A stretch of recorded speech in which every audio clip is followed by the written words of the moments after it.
Alright, welcome to a Zwift Race Recon video. Today I'm going to be doing a recon of the upcoming Zwift Racing League course, which is the Neon Flats course in Makuri Islands in Nyokyo. This course is one for the sprinters. It's going to be 4 sprints per lap. The tower sprint, the alley sprint reverse, and the castle park sprint, which we do twice per lap. Although the distance marker on the actual Zwift Recon that I did says 15.7 kilometers for the lap, it's actually 14.7 kilometers for laps because it had a slightly different, because it was a Recon, or a meetup, sorry, there was a virtual finish line that was actually a kilometer after the actual finish line. So for this race, 1 lap is 14.7 kilometers. On lap 1, you'll do a 0.3 kilometer lead in, so total for lap 1 will be 15 kilometers. And then lap 2 will be 14.7 kilometers. So in total, race distance will be 29.7 kilometers with 4 laps per 4 sprints, per lap. In terms of power-ups, for this race, we've got the Aero boost, which you have a 40% chance of getting.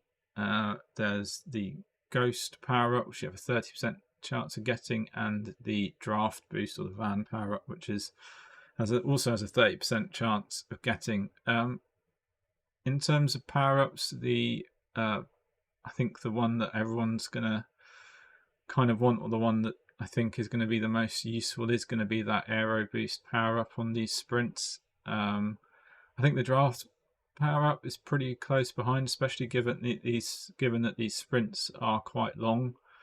The majority are sort of around. Certainly the tower sprint and the alley sprint are going to be around 18 to 24, 25 seconds, certainly in the B races anyway. So that Van power up or Draft power up is going to be quite helpful, given it lasts sort of quite a lot longer than the Aero boost. The Ghost power up can be pretty powerful or pretty useful. You just have to make sure you use it at the right time. You'll have to probably go quite long for some of these sprints if you want to make the most of it. Wait for the pack to sort of ease up just before the start of a sprint and catch them off guard. It can also be used to launch a long range attack from the end of the alley sprint reverse all the way to the castle park sprint.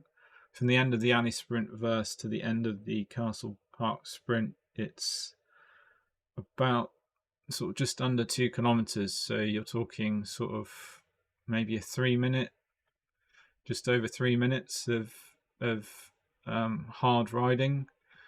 And if you use that Ghost power up, you might actually be able to catch the group off guard. I'm just going to pause the footage at the moment because we're about to come up to the first sprint on this course, which is the tower sprint.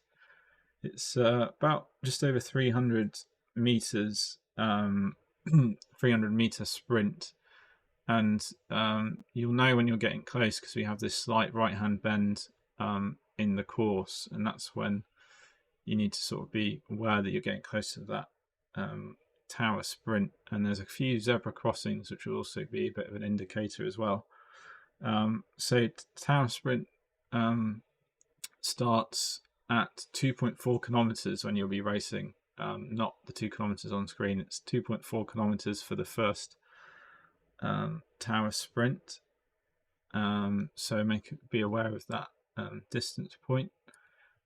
In terms of the sprint itself, you probably want to start your sprint just after crossing this zebra crossing that we've just gone through, and then you'll be carrying speed into the start sprint line. There's a slight uphill bit where you want to keep on sprinting through this uphill bit and sprinting as hard as you can all the way to the sprint banner, which is just in the distance there. You can just see it on the right hand side There is a bit of a downhill section towards the banner where if you carry enough speed, you can sort of, even if your legs start to fade, you'll still be carrying speed and should be able to hold on to position. So even though you start the sprint early, if you got the speed and carry that towards the line, if your legs start to fade, you should be able to maintain a decent position towards the banner.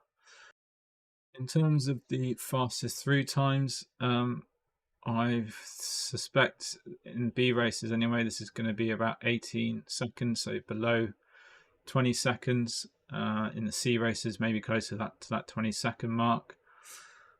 And for the second lap, that sprint will come at 17.1 kilometers in.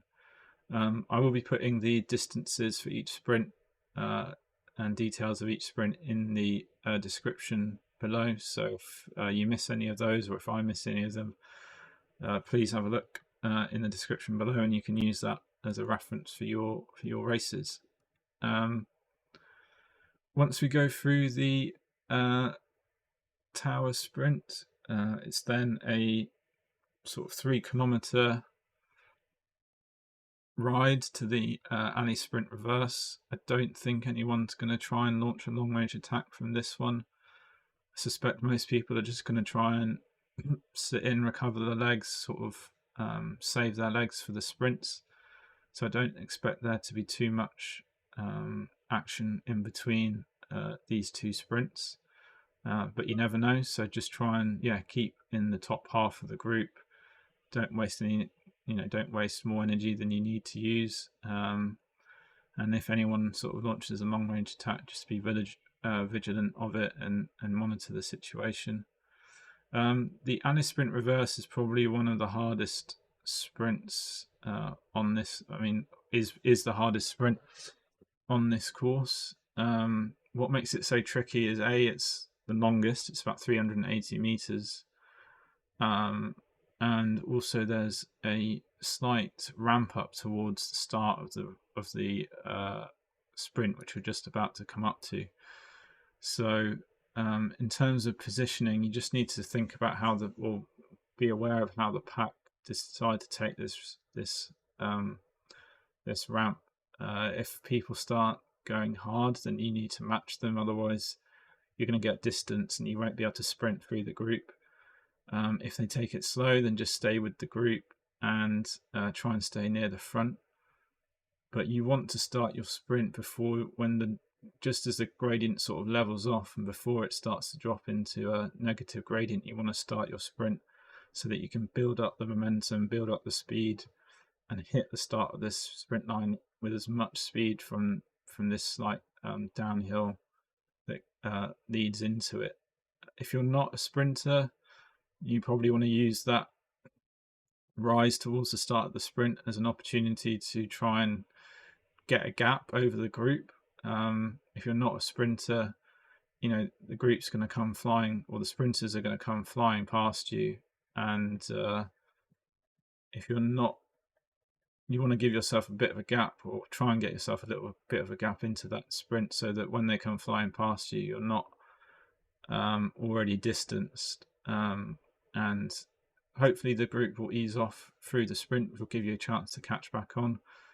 But if you wait until after that rise to start pushing the power, chances are they'll gap you even further, and it's going to be much harder for you to catch back on.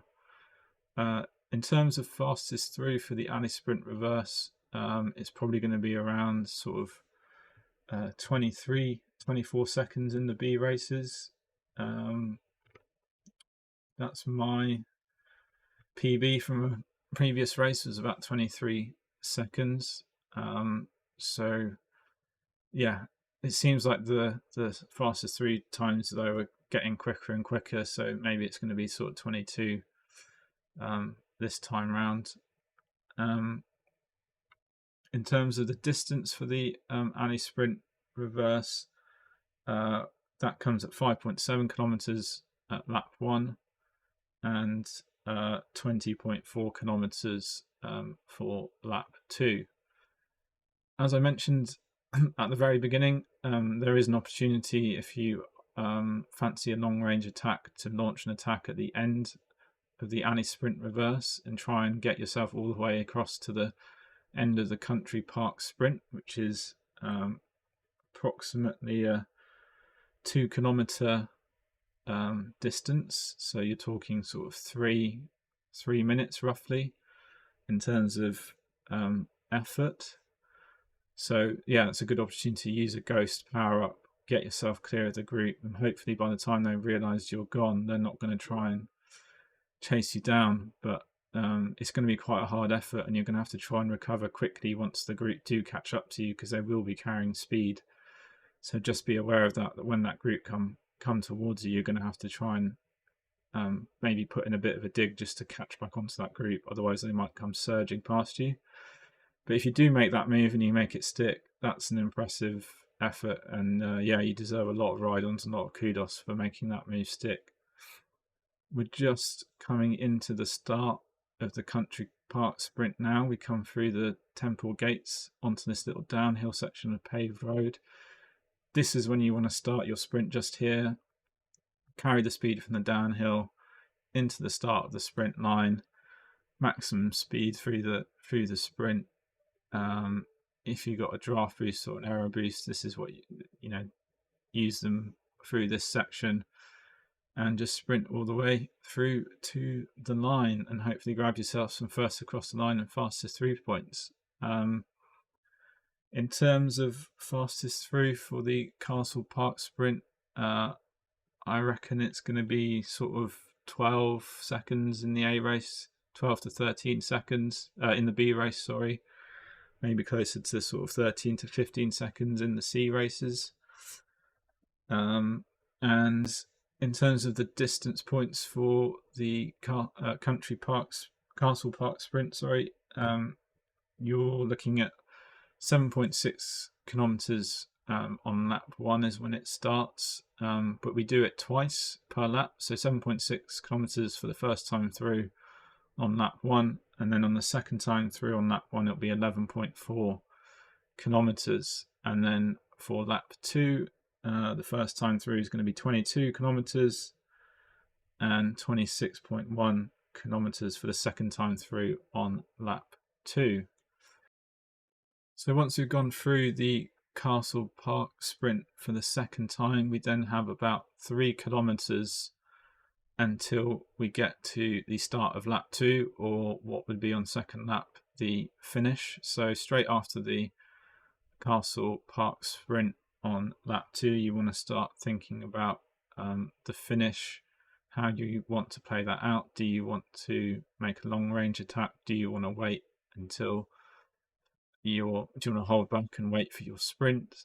There's different options, I think, with this particular race. I mean, if you've got a decent number of riders from your team in this front group going into the finish, it's probably not a bad idea if you've got one rider who maybe isn't as strong, a sprinter. Might be an idea to send them up the road, or at least try and send them up the road, get them ahead, and then let the rest of the group chase them back. Meanwhile, the rest of your team sit in the group and rest up and let the other riders burn some matches, allowing your team to then either sprint past them at the finish, or if that rider out in front, if no one chases, they grab themselves pretty heroic first place. So that's one possibility. And actually, yeah, if you've got a rider that's got a ghost power up coming through that Castle Park sprint, that's not a bad way to use it. Or you can also use it to go quite long on the sprint and an attempt to get clear that way. Before we get to this finish line, about sort of a kilometer or so to go, we go through the arcade section, which is a bit of a tricky section. You do just have to be aware of the group and how I think some people might try and launch an attacks here, might try and ramp up the power. It is a section where you can lose a wheel and have to chase back on, so just be vigilant through this section and try and stay relatively near to the front of the group, or stay in the top half of the group at least. Once we come out of the arcade section, there's about 500 meters to go. So this is where you need to be thinking about your sprint, and you want to hit your sprint just before you take this left-hand corner. At least that's how I think, or how I see the best ways to approach this finish. I've done a race that uses this finish before, and used that left-hand corner as the starting point of a sprint in a Zwift Racing League race a couple of rounds back, and our team managed to get second, third, and fourth across the line for the finish. So yeah, that's where I think the best place is to open up your sprint. That basically covers the course for the upcoming Zwift Racing League race. In terms of bike choice, you want to go with your fastest, most aero setup. So if you're not sure what setup that is, then I recommend looking at Zwift Insider. There's some great resources there on what frames are fastest, what wheel sets are fastest. So take a look at that and select your fastest setup from there. As I mentioned, I'll try and put the key distance information in the description below for this race. If you have any questions or any comments, then obviously please let me know in the comments section below, and I'll do my best to get back to you. If you like the video, please give it a thumbs up, and if you want to see more race recon or race analysis or general Zwift racing videos, please subscribe to the channel. Thanks very much, guys, and good luck on Tuesday.